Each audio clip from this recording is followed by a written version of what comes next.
किसी शहर के रेलवे स्टेशन पर एक भिखारी रहता था। वो वहाँ आने जाने वाली रेलगाड़ियों में बैठे यात्रियों से भीख मांगकर अपना पेट भरता था। एक दिन जब वह भीख मांग रहा था तो सूट बूट पहने एक लंबा सा व्यक्ति उसे दिखा। उसने सोचा कि यह व्यक्ति बहुत अमीर लगता है, इससे भीख मांगने पर यह मुझे ज़रूर अच्छे पैसे देगा। वह उस लंबे व्यक्ति से भीख मांगने लगा। भिखारी को देखकर उस लंबे व्यक्ति ने कहा, तुम हमेशा मांगते ही रहते हो, क्या कभी किसी को कुछ देते भी हो? भिखारी बोला, साहब मैं तो भिखारी हूँ, हमेशा लोगों से मांगता ही रहता हूँ, मेरी इतनी औकात कहाँ कि किसी को कुछ दे सकूँ। लंबा व्यक्ति बोला, जब किसी को कुछ दे नहीं सकते तो तुम्हें मांगने का भी कोई हक नहीं है। मैं एक व्यापारी हूँ और लेन देन में ही विश्वास करता हूँ। अगर तुम्हारे पास मुझे कुछ देने को हो तभी मैं तुम्हें बदले में कुछ दे सकता हूँ। इतना कहने के बाद वह लंबा आदमी ट्रेन में बैठकर चला गया। इधर भिखारी उसकी कही गई बात के बारे में सोचने लगा। उस लंबे व्यक्ति के द्वारा कही गई बात उस भिखारी के दिल में उतर गई। वह सोचने लगा कि शायद मुझे भीख में अधिक पैसा इसीलिए नहीं मिलता क्योंकि मैं उसके बदले में किसी को कुछ दे नहीं पाता हूँ।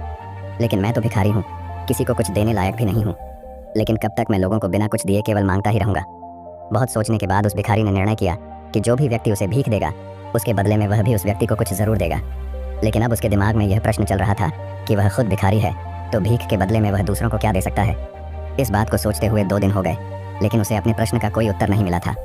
तीसरे दिन जब वह स्टेशन के पास बैठा हुआ था तभी उसकी नज़र कुछ फूलों पर पड़ी जो स्टेशन के आसपास के पौधों पर खिल रहे थे। उसने सोचा, क्यों ना मैं लोगों को भीख के बदले कुछ फूल दे दिया करूं। उसको अपना यह विचार अच्छा लगा और उसने वहां से कुछ फूल तोड़ लिए। अब वह ट्रेन में भीख मांगने पहुंचा। अब जब भी कोई उसे भीख देता तो उसके बदले में वह भीख देने वाले को कुछ फूल दे देता। उन फूलों को लोग खुश होकर अपने पास रख लेते थे। अब भिखारी रोज़ फूल तोड़ता और भीख के बदले में उन फूलों को लोगों में बांट देता था। कुछ ही दिनों में उसने महसूस किया कि अब उसे बहुत अधिक लोग भीख देने लगे हैं। वह स्टेशन के पास के सभी फूलों को तोड़ लाता था। जब तक उसके पास फूल रहते थे तब तक उसे बहुत से लोग भीख देते थे, लेकिन जब फूल बांटते बांटते ख़त्म हो जाते तो उसे भीख भी नहीं मिलती थी। अब रोज़ ऐसा ही चलता रहा। एक दिन जब वह भीख मांग रहा था तो उसने देखा कि वही लंबा व्यक्ति ट्रेन में बैठा है जिसकी वजह से उसे भीख के बदले फूल देने की प्रेरणा मिली थी। वह तुरंत उस व्यक्ति के पास पहुंच गया और भीख मांगते हुए बोला, आज मेरे पास आपको देने के लिए कुछ फूल हैं, आप मुझे भीख दीजिए तो बदले में मैं आपको कुछ फूल दूंगा। उस लंबे व्यक्ति ने उसे भीख के रूप में कुछ पैसे दे दिए और भिखारी ने कुछ फूल उसे दे दिए। उस लंबे व्यक्ति को यह बात बहुत पसंद आई। वह बोला, वाह क्या बात है, आज तुम भी मेरी तरह एक व्यापारी बन गए हो। इतना कहकर फूल लेकर वह लंबा व्यक्ति अपने स्टेशन पर उतर गया। लेकिन उस लंबे व्यक्ति द्वारा कही गई बात एक बार फिर से उस भिखारी के दिल में उतर गई। वह बार बार उस लंबे व्यक्ति के द्वारा कही गई बात के बारे में सोचने लगा और बहुत खुश होने लगा। उसकी आंखें अब चमकने लगीं। उसे लगने लगा कि अब उसके हाथ सफलता की वह चाबी लग गई है जिसके द्वारा वह अपने जीवन को बदल सकता है। वह तुरंत ट्रेन से नीचे उतरा और उत्साहित होकर बहुत तेज़ आवाज़ में ऊपर आसमान की तरफ देखकर बोला, मैं भिखारी नहीं हूँ, मैं तो एक व्यापारी हूँ, मैं भी अमीर बन सकता हूँ। लोगों ने उसे देखा तो सोचा कि शायद यह भिखारी पागल हो गया है और अगले दिन से वह भिखारी उस स्टेशन पर फिर कभी नहीं दिखा। लेकिन 6 महीने बाद इसी स्टेशन पर 2 व्यक्ति सूट बूट पहने हुए यात्रा कर रहे थे। दोनों ने एक दूसरे को देखा तो उनमें से एक ने दूसरे से हाथ मिलाया और कहा, क्या आपने मुझे पहचाना? दूसरा व्यक्ति बोला, नहीं, क्योंकि मेरे हिसाब से हम लोग पहली बार मिल रहे हैं। पहला व्यक्ति बोला, नहीं, आप याद कीजिए, हम पहली बार नहीं बल्कि तीसरी बार मिल रहे हैं। दूसरा व्यक्ति बोला, मुझे याद नहीं, वैसे हम पहले 2 बार कब मिले थे? अब पहला व्यक्ति मुस्कुराया और बोला, हम पहले भी 2 बार इसी ट्रेन में मिले थे।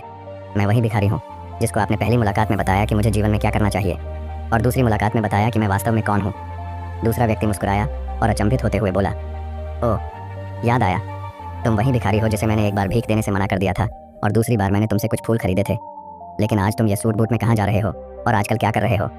तब पहला व्यक्ति बोला, हाँ, मैं वही भिखारी हूँ, लेकिन आज मैं फूलों का एक बहुत बड़ा व्यापारी हूँ और इसी व्यापार के काम से ही दूसरे शहर जा रहा हूँ।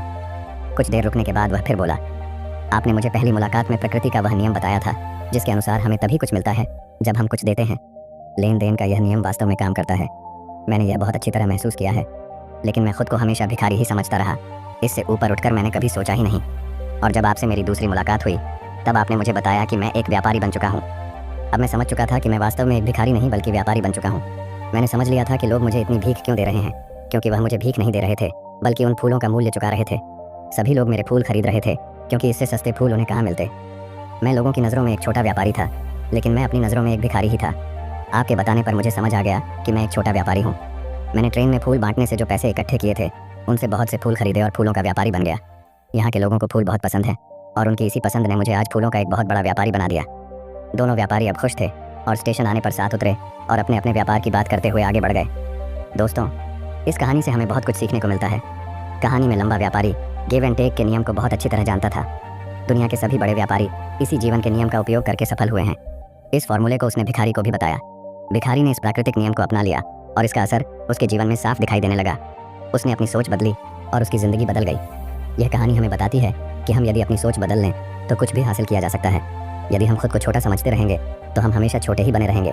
बड़ा बनने के लिए हमें अपनी सोच को बदलना होगा और खुद के बारे में बड़ा सोचना होगा। कहानी का सार यह है कि सफलता आपकी सोच में छुपी होती है। खुद का आत्मसम्मान जगाइए, अपनी सोच को बड़ा बनाइए और देखिए कैसे आप सफलता के शिखर पर पहुंच जाते हैं।